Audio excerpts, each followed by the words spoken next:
Sir আসতেছে, হাত বেঁধে আসছে আপনার। জি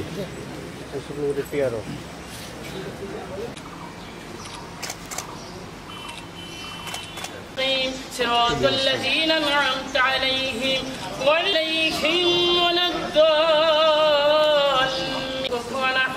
بسم الله الرحمن الرحيم.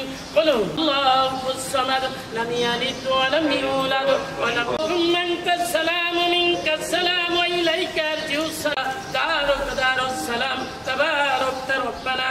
বন্ধু শেখ মুজিবুর রহমানের সমাধিস্থলে দাঁড়িয়ে আল্লাহ সম্মানিত পিতা বঙ্গবন্ধু শেখ মুজিবুর রহমানকে আল্লাহ আপনি বেহেশতে নসিব করুন। আছেন শেখ আবু নাসের, সুলতানা কামাল, পারভিন জামাল রোজি, আব্দুর আপনার নিকট সাহায্য প্রার্থনা করছি। আপনি মহিয়ান গরিয়ান সুখে শান্তিতে বসবাস করতে পারে আল্লাহ সেই তৌফিক দান করুন। পরিবারের করে নিন সকল স্যারদেরকে আল্লাহ আপনার সুস্থ শরীরে দায়িত্ব মানুষের কল্যাণের জন্য কাজ করে যাবেন। আয় আল্লাহ দিন আলহামদুলিল্লাহি রাব্বিল আলামিন।